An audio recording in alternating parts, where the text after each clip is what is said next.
안녕하세요. 안녕하세요. 오랜만에 비가 와서 좋죠? 네. 너무 가물었었는데 오랫동안 감사하게 비가 와서 다행입니다. 오늘 오후에 우리 교회, 가온교회가 설립 예배를 드립니다.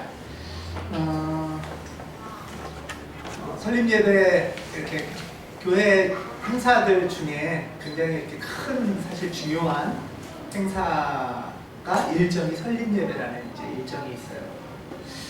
그런데 특별히 또 우리 교회는 이렇게 준비하면서 조금 다른 교회들보다 다르게 약간 또 준비를 음식도 손수 준비하시고 직접 이렇게 다들 준비하시고 하셔서 조금 더 수고도 많고 애쓰심도 많고 또 마음에 약간 분주함도 있으실 거라고 생각합니다. 또 갑자기 한 그저께 정도부터 갑자기 많이 더워져서 더우신데 음식 준비도 하고 또는 뭐 이런저런 염려도 하고 생각도 하시면서 또 교회 기도도 하시면서 어떠셨어요? 너무 좋으셨나요? 교회에서 밥을 하게 돼서 너무 좋다 뭐 이러셨나요? 날도 덥긴 하지만 그 정도쯤이야 뭐 어떠셨어요? 네, 아니면 왜 날은 더워지지? 또 주일날 비도 온대네? 뭐 부패 부를 걸 그랬나? 뭐 이런 마음은 없으셨나요 혹시? 네, 뭐 남들 하는 것처럼 정도로 하지 뭐 직접 하자고 해서 이렇게 일을 더 크게 하지? 복잡하게? 이런 마음은 또 혹시 없으셨나 싶은 마음을 듭니다. 여러 약간의 차이 또 그 가운데서 이렇게 이런저런 모습으로 정성도 기울이려고 하고 또 마음도 모으려고 하고 그 가운데서 약간의 불편함도 있고 또 이런 걸 뭐하러 하지? 우리 교회 세워진 지 벌써 몇 년 됐는데 무슨 설립이라는 걸 또 하지? 뭐 이런 마음이 드실 수도 있고요. 그런데 이런 것들 자체가 불편도 하고 귀찮기도 하고 생각도 하면서 어쩌면은 2, 3일 이상 교회에 대해서 그렇게 오래 생각하는 일 별로 없으시죠? 평소에는 좋은 일이든 나쁜 일이든 이런 과정 속에서 교회에 대해서 조금 더 생각해보는 계기가 됐으면 하는 바람입니다. 또 약간의 차이, 또 좀 더 많은 수고 속에서 가온교회가 정성 가운데 세워져 가는 거라고 생각을 합니다. 그런데 이런 어떤 설립 예배나 또 오후에 손님이 오시는 것이 결혼식하고 좀 다른 것 같아요. 사실 결혼식도 남들 보이려고 꼭 하는 건 아니잖아요. 그렇죠? 결혼식을 왜 할까요? 부줄금 뿌렸던 거 받으려고? 그런 거 아니죠? 아니면은 우리는 남들보다 부자라고? 그런 것도 아니잖아요? 그쵸? 결혼식을 왜 하는지 우리는 다 알지만 결혼식 준비를 할 때 그 결혼식을 준비하는 그 남녀 신혼을 앞둔 그 총각 처녀가 행복함과 감사함으로 너무너무 좋다 이러면서 결혼식 준비를 보통 하나요? 아니면 결혼식 준비를 하면서부터 서로 마음이 틀어지고 갈라지고 싸우기 시작하고 그러는 경우가 더 흔한가요?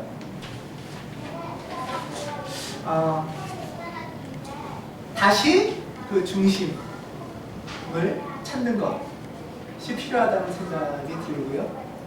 우리가 설립 예배를 왜 드리는가 다시 한번 생각해 봤으면 하는 마음이 듭니다. 우리 교회가 이렇게 몇 년, 정말 4년, 이제 만 4년이 다 돼 가는데 이런 공간이 없어서 아시아 다문화 센터라고 병점역 앞에 에서부터 주일 예배를 드렸어요.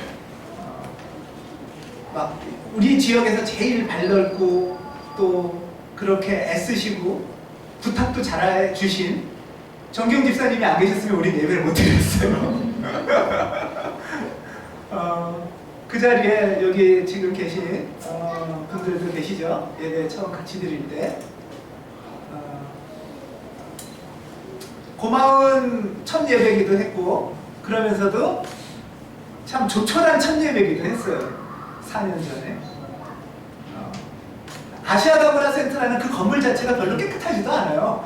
계단마다 화장실 냄새도 좀 많이 나고요.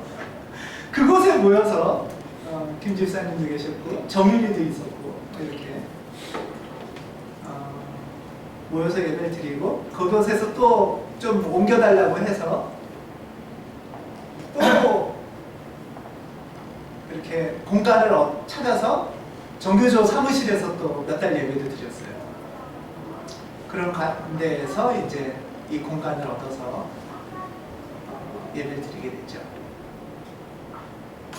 우리가 왜 모여서 가온교회라는 것을 하고 예배를 드리나 이런 것이 다시 한번 우리가 한번 생각을 해봤으면 싶어요. 근데 특별히 오늘 설립 예배는 우리가 지난 주일에 나눴던 의미를 조금 더 곱씹어 봤으면 좋겠다 하는 마음입니다. 혹시 기억나시나요? 설립 예배라는 것을 우리 입장에서 드리는 의미. 설립 예배는 우리 교회가 한국기독교장로회라는 기장이라는 교단의 회원교회가 되는 의미라고 그랬잖아요. 그렇죠? 어떻게 보면 그전에는 그냥 우리끼리 모여서 각자 개교회로 하나가 있었던 거예요. 근데 이제 회원이 돼서 교회가 된다라는 것. 그래서 지난 시간에 우리 한국기독교장로회 기장의 교단의 정신에 대해서 조금 생각을 해봤었습니다. 복습할게요. 세 가지를 지난 시간에 우리가 얘기를 했어요. 한국기독교장로회의 특징, 기장, 보통 기장의 정신, 기장성이라고 하는 특징을 보통 세 가지로 얘기를 하는데요.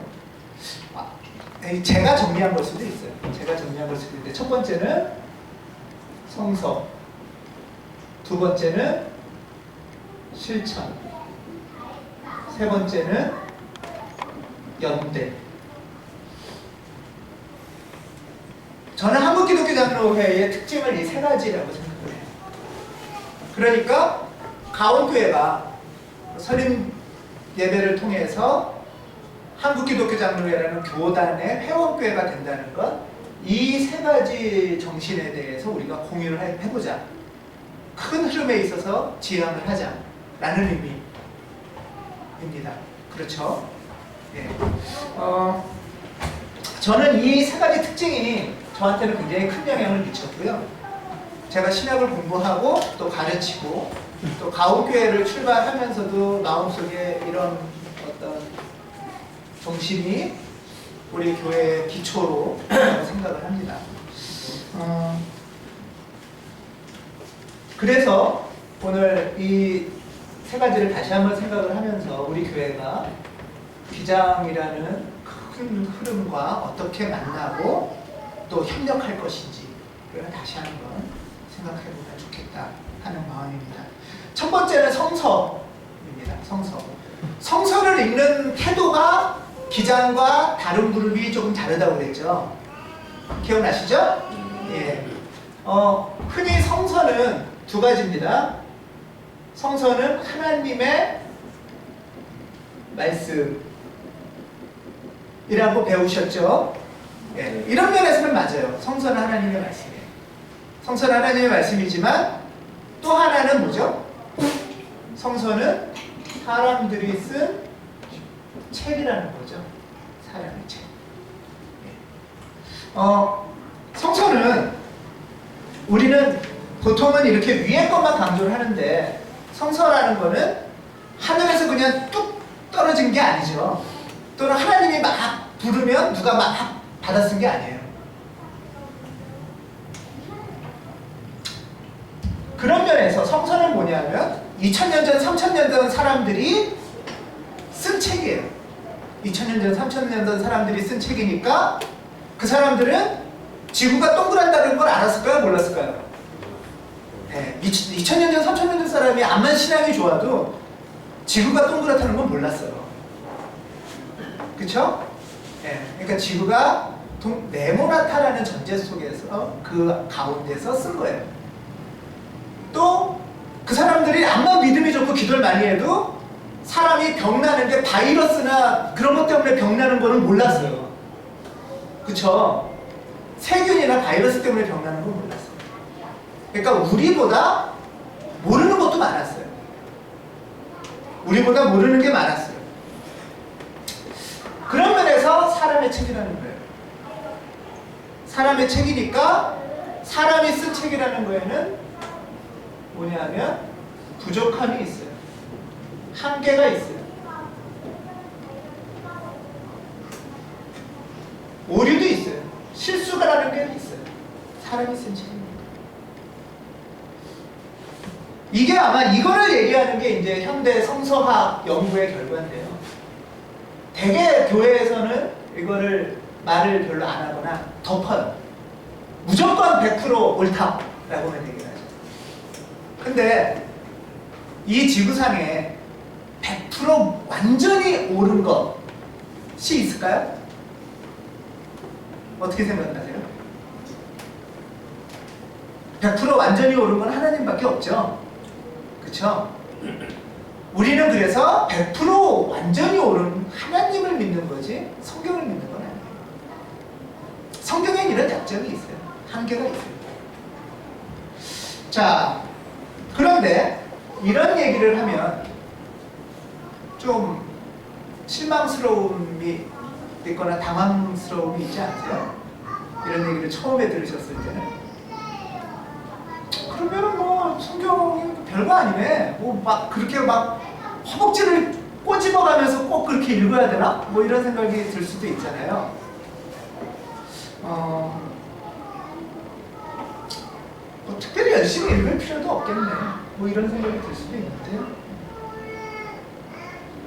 우리 한번 이것에 대해서 우리 생각을 좀 해볼 필요가 있을 것 같아요. 여러분 혹시 인생을 사시면서 참 이 사람은 정말 대단하고 대단한 걸 넘어서 완전한 것 같고 막 진짜 100% 참인 것 같고 옳은 것 같다 이런 사람 혹시 만나보신 적 있으세요? 없으세요? 연애할 때 혹시 그렇게 눈에 콩깍지 씌우지 않나요? 연애할 때는? 어떠셨어요? 연애할 때는 이 사람이 정말 다 맞는 말인 것 같고 그러다가 이제 눈에 콩깍지가 벗겨지면 그 다음부터 이제 실망스럽죠. 콩깍지 씌워본 경험은 없으세요, 여러분들은?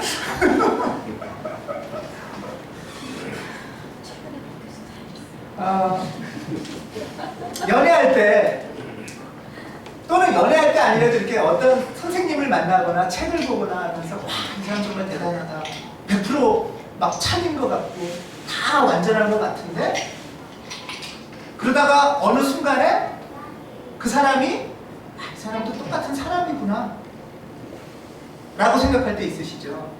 이 사람도 똑같이 부족하고 한계가 있고 실수도 하고 틀리는구나. 그래서 사실 좀 실망감도 있죠. 그러면 그 다음에 어떻게 하세요? 그 경험은 다 있으셨을 거예요. 그럼 그 다음에 어떻게 하세요? 더 완벽한 사람을 향해서 또 찾아 나서시나요? 얘는 아니야. 그래서 완벽한 애인이나 남자나 여자를 찾으러 다니는 처녀 총각이 있다면 여러분들 어떻게 하시겠어요? 인생은 그런 게 아니야 이런 말 하시겠죠? 그러려면 혼자 살아야 되는 거예요. 맞습니다. 성경도 똑같은 거예요. 성경에도 오류도 있고 부족함도 있고 한계도 있지만 그것을 한 걸음 더 뚫고 들어갈 때 그 부족함에도 불구하고 하나님이 만나주시는 그 사람들의 인생 2000년 전, 3000년 전 죄도 있고 실수도 있고 잘못도 있고 부족도 있어요. 그런데 그 사람을 하나님이 만나주시는 거예요. 그 사람이 완전하고 똑똑하고 대단해서 하나님이 만나시는 게 아니라 그 부족함 속에서 만난 그 하나님을 고백하는 게 성경이죠. 그래서 그 순간 그 책은 이거를 뚫고 하나님의 말씀이 되는 거예요. 우리가 성서를 읽는다는 것은 이런 거예요. 부족함도 있고 실수도 있지만 부족함과 실수를 넘어서는 하나님의 그 은혜, 그럼에도 불구하고 만나시고 드러나게 하시는 하나님의 기적과 같은 역사가 있다는 거예요. 여러분들 어떠세요? 여러분들이 어떤 사람과 관계를 맺고 만나고 교우 관계도 마찬가지예요. 처음에 너무 좋아요. 근데 어느 순간 실망스럽다. 그러면 그 다음에 어떻게 하세요? 어떻게 하실 것 같아요? 같이 살다가 결혼하고 같이 살다가 참 답답하고 한계도 느끼고 사실은 그때부터 하나님의 은총이 발견되는 시간이죠. 그때부터 이 사람만으로는 안 되겠구나. 이 사람이 그렇게 완전하고 좋은 순전한 사람이 아니겠구나. 이 사람 속에 있는 하나님의 그 은사, 은총을 만나야 되는 거구나 하는 것을 발견하게 되는 거죠. 우리 가옥교회도 마찬가지일 거예요, 여러분. 다른 교회는 좀 날 줄 알고 왔지만 신앙생활 하다 보면 우리 교인들 좀 더 낫겠지만 하다 보면 실망스럽죠. 부족해요. 약해요. 저도 마찬가지죠. 그때 거기서 포기하고 버리고 다 똑같아 인간은 하면서 무관심과 냉랭함으로 사는 게 아니고 끝없이 완벽을 향해서 찾아다니는 게 아니고 그 부족함을 사로잡고 있는 하나님의 그 손을 발견하는 것, 그 강하게 붙드시는 하나님의 은총을 발견하는 것이 우리가 성서를 읽는 눈이라는 거죠. 그게 교회를 발견하는 눈이라는 거예요. 그때 교회는 사람들의 모임을 넘어서서 하나님의 몸이 되는 겁니다. 그때 성서는 사람의 책을 넘어서서 하나님의 말씀이 되는 거죠. 여러분 옆에 살고 있는 식구들이, 가족들이 그때부터 한계가 있고 부족한 인간을 넘어서 하나님의 사람으로 보이게 되실 겁니다. 정직하게 성경은 부족함이 있어요. 한계가 있어요. 우리 교회나 가옥교회도 똑같이 부족함이 있고 한계가 있어요. 저도 그렇고 우리 마찬가지죠. 이게 실제라는 거예요. 그랬을 때 이 실체를 직면했을 때 여러분들의 남편이나 아내가 약함이 있다는 실제를 직면했을 때 하고 포기하는 게 아니라 그때부터 그 부족함을 근데 잡고 있는 하나님의 손을 발견하는 거예요. 포기하지 않은 하나님의 은총을 발견하는 것이 우리가 성서를 읽는 태도고 교회를 보는 태도고 여러분들이 사랑하는 사람들을 보는 눈이라는 거죠. 이게 휘장에 또 우리 교회가 지향하는 성소와 사람을, 교회를 보는 태도라고 저는 생각을 합니다. 두 번째는 실천입니다. 기장의 첫 출발에 이제 앞장서신 목사님이 김재준 목사님이신데요. 김재준 목사님이 이런 말씀을 하셨어요. 그 당시 교회들을 보면서 하신 말씀인 것 같아요. 전에도 한번 제가 드렸는데요. 교회가, 한국 교회가 신앙생활은 열심히 하는데 생활신앙은 없다. 이런 말씀을 하셨어요. 교회에서 신앙생활은 열심히 하는데, 다시 말하면 그 사람이 하는 생활은 별로 바뀌는 게 없다. 신앙생활을 열심히 하는 이유는, 교회 생활을 열심히 하는 이유는 우리의 생활이 바뀌어야 되는 거잖아요. 삶이. 여기 계신 우리는 신앙생활을 아주 오래 하신 분도 계시고 몇 달 또는 몇 년 하신 분도 계세요. 어찌됐든 우리가 가온교회로 모여서 몇 달에서 몇 년 정도가 됐어요. 어떠세요? 생활이 조금씩 좀 바뀌는 어떤 부분이 있으신가요? 또는 이런 게 좀 내가 바뀌어야겠다 라고 생각하시는 부분 혹시 있으신가요? 신앙생활을 하면서 내가 조금 더 관대해진다든가, 내가 조금 더 아량을 베푼다든가, 조금 더 용서하는 사람이 되는, 또는 그렇게 못하지만 그래야겠다 라는 마음이 드시는 것, 어떠세요?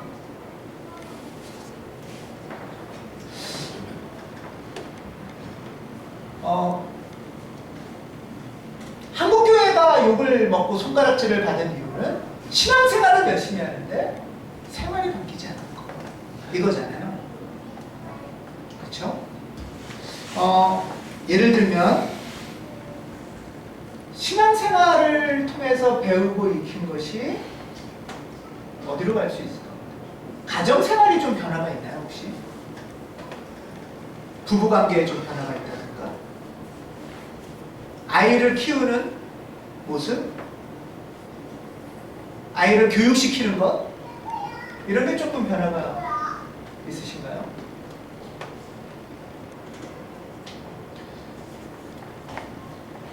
예를 들면 가정이 남편 중심도 아니고 아내 중심도 아니고 아이 중심도 아니고 어떻게 하면 하나님 중심이 될 수 있을까 하는 생각들을 해보는 거예요.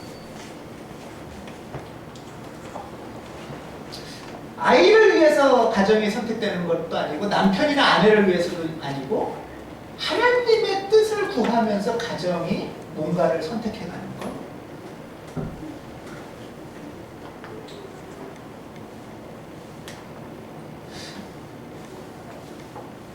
저는 가정에서 여러분들이 아침이나 저녁에 하루에 2번 정도는 꼭 같이 기도를 좀 하셨으면 좋겠어요.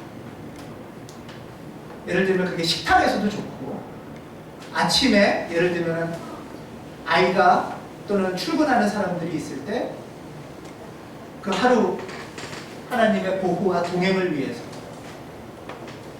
염려하거나 불안해하지 않도록 축복의 기도를 하는 것, 그리고 저녁 식탁 또는 잠자리 들기 전에 하나님을 기억하고 감사하는 기도를 하는 것.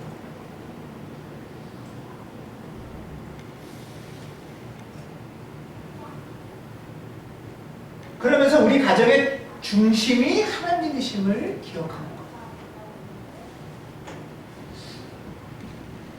이런 변화는 어떨까? 이런 생각을 해봅니다.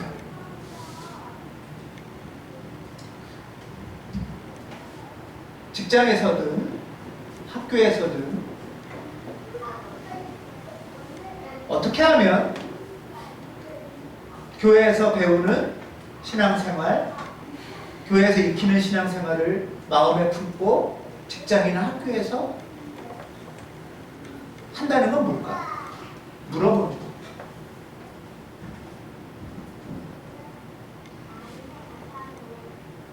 기장은 이 신앙생활을 생활로, 생활신앙이 되도록 나아가기를 앞장선 교단입니다.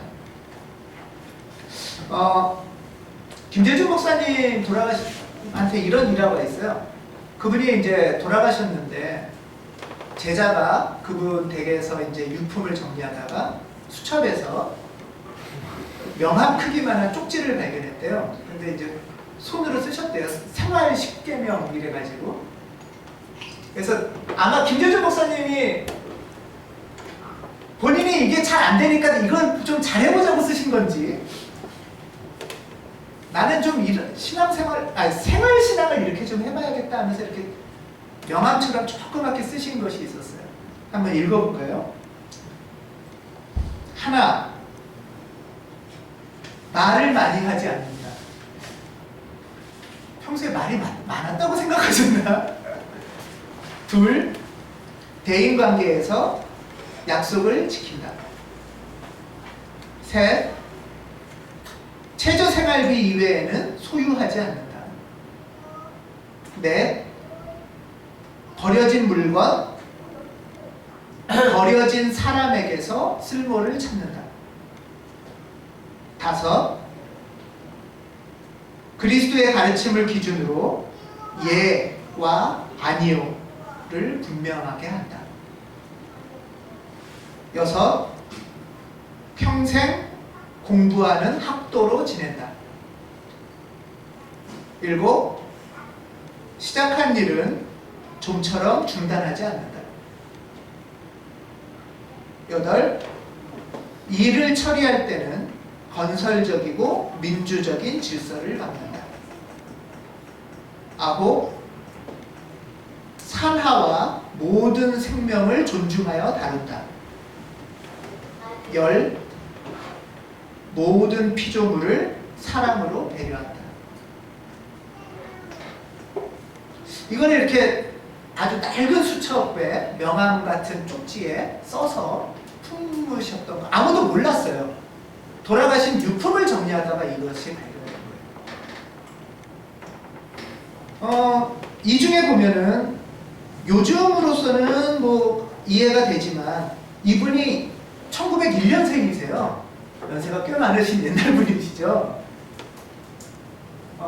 그런데 그 어른이 이런 걸 이렇게 품고 평생을 사신 거예요. 물론 이 10가지 가운데는 지금 우리에게는 또 여러분들에게는 이건 좀 수긍이 간다 또는 수긍이 안 간다 하는 게 있을 수 있겠죠. 중요한 건 우리는 뭐를 마음에 품으면서 하루하루 살아가는가. 하나님을 믿고 신앙생활에서 배우고 익히는 것을 갖고 있다면 어떻게 하면 나의 약한 점을 기억하면서 하루하루 걸어갈 것인가. 그런 개인의 걸음, 개인의 삶 속에서 김재준 목사님은 박정희 정권 같은 엄청난 정권 앞에서도 예와 아니오를 분명하게 해야겠다 하셨던 분이기도 합니다. 결국 70년대는 한국에 있지 못하고 거의 망명처럼 쫓겨나 계시기도 하셨어요. 10년 이상.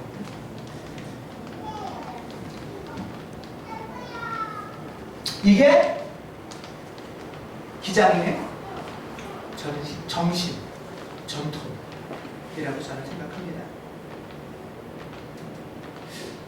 저는 가옥교회가 이런 전통을 같이 배우고 공유하는 것이 중요하지 않나 이런 마음이 듭니다. 세 번째는 연대입니다. 연대라는 거는 힘을 모으는 거죠. 힘을 모은다는 건 뭐냐 하면 이 첫 번째나 두 번째를 혼자서 하기가 힘들다는 거예요. 혼자서는 부족과 한계를 어떤 사람이나 사건 속에서 발견하면 좌절하기 쉽고 절망하기 쉽고 마음이 냉랭해지기 쉬운데 그때 격려하는 사람이 필요하다는 거죠. 힘을 모아주는 사람이 필요하다. 나도 우리도 신앙생활을 생활신앙으로까지 넓히고 싶은데 잘 안 되잖아요. 그럴 때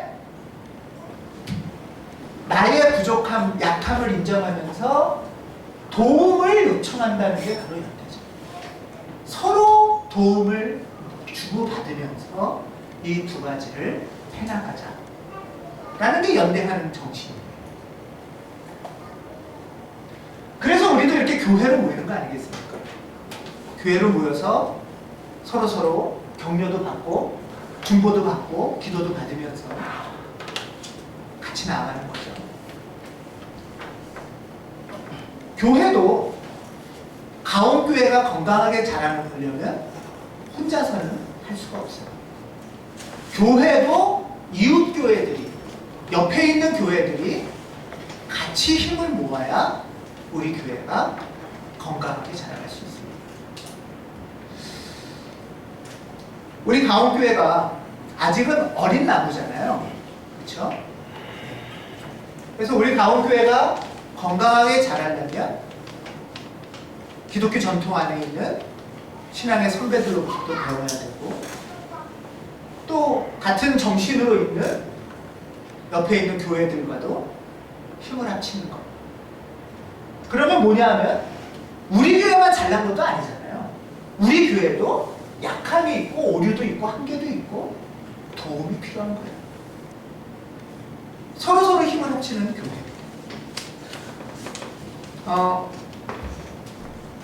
한국교회가 이런 말이 있죠. 교회가 개척돼서 2년 안에 문을 닫는 경우가 2년이 지났는데도 교회가 있는 경우가 몇 프로쯤 될까요? 개척했는데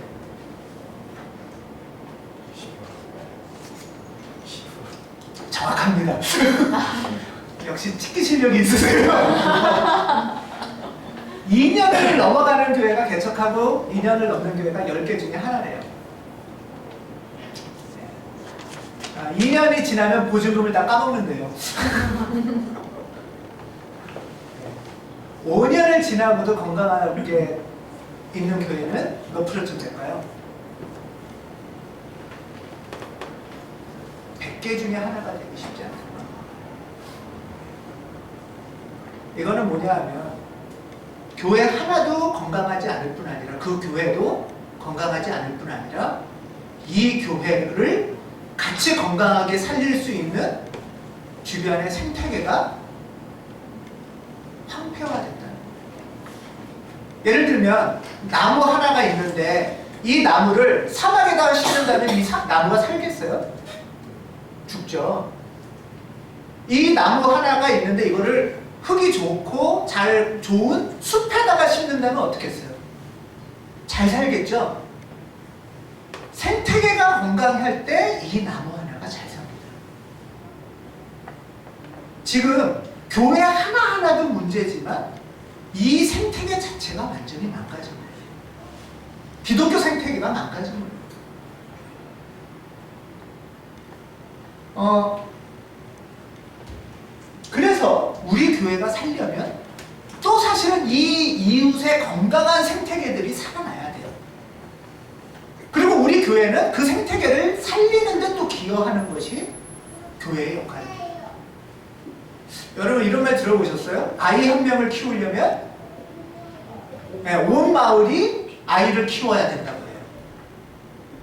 뭐 아프리카 속담이라고 합니다.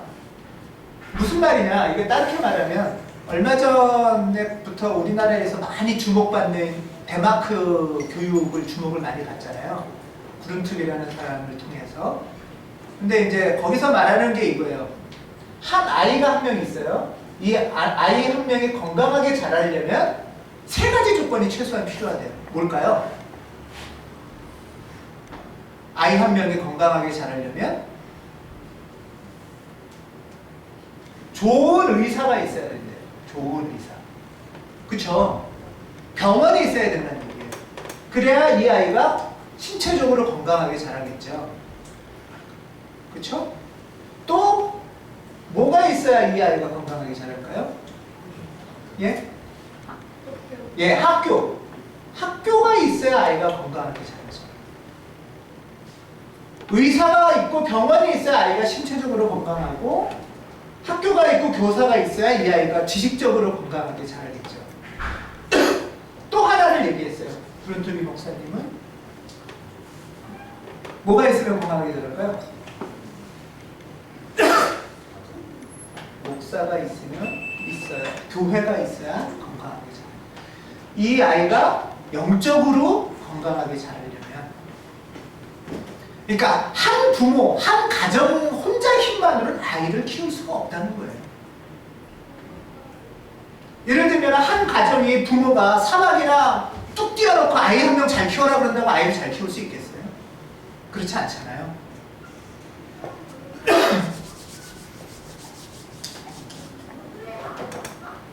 부모의 노력은 당연히 있어야 되지만 그 부모의 노력과 함께 병원도 있어야 되고 학교도 있어야 되고 교회도 있어야 이 아이는 신체적으로, 지식적으로, 영적으로 건강하게 자라는 거잖아요.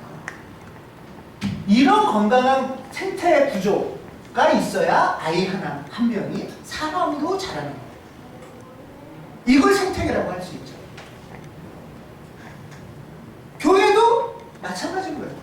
교회 하나가 건강하게 자라려면 여러 교회 간의 협력이 있고 건강한 교회들이 많이 있어야 교회가 자랄 수 있어요.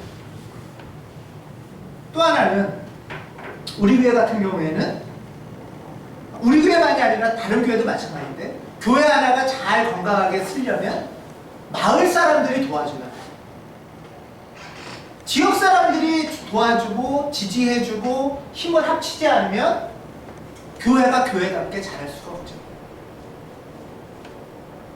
저는 우리 교회는 그런 면에서 마을 분들에게 사실 많은 보이지 않는 빚을 지고 있습니다. 많은 혜택이 많았어요. 뭐 처음에 예배 드릴 때부터 아시아 다문화 센터에서도 예배 드리고 정교조에서도 예배 드리고 또 여기 와서도 그냥 섬처럼 마을에서 뚝 떨어진 게 아니라 서로 힘을 주고받으면서 일을 해오고 그렇게 가옥교회가 건강해졌어요. 지금도 역시 금을코학교나 씨알 살림이나 서로서로 힘을 주고받을 때 우리 교회가 건강한 교회를 찾을 수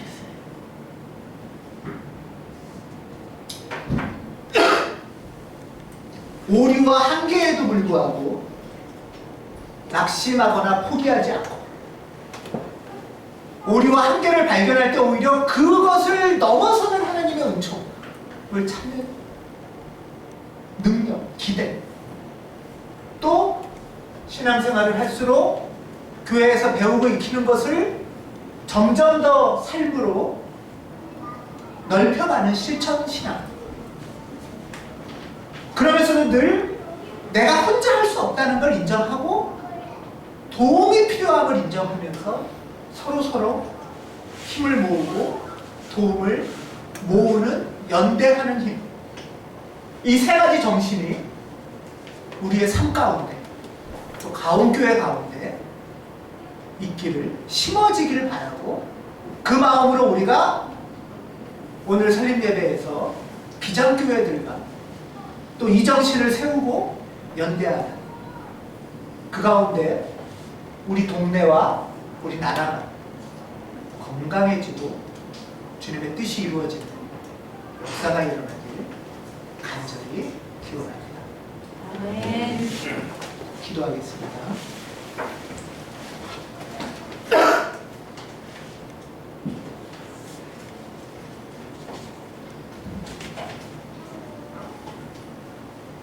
하나님, 우리가 혼자 살 수 없어서 교회로 모입니다. 이 교회가 하나님의 교회가 되게 하시고 이 교회 가운데 우리가 부딪히는 한계나 오류나 실수를 넘어서는 하나님의 은총을 발견할 수 있는 가옥교회 되도록 축복해 주시옵소서. 우리 교회가 건강하게 자라나길 바랍니다. 그러나 홀로 할 수 없다는 것을 깨닫기에 교회들과 협력하고 또 마을분들과 협력하면서 하나님의 뜻을, 하나님의 나라를 일구어가는 우리 될 수 있도록 도와주시옵소서. 오늘 특별히 가옥교회가 설립 예배를 드립니다. 주님께서 주관해 주시고 이끌어 주셔서 단지 남한테 보이는 행사가 아니라 우리의 마음에 심겨지는 거룩한 오늘 되도록 이끌어 주시옵소서. 고마우신 주 예수 그리스도의 이름으로 기도드립니다. 아멘.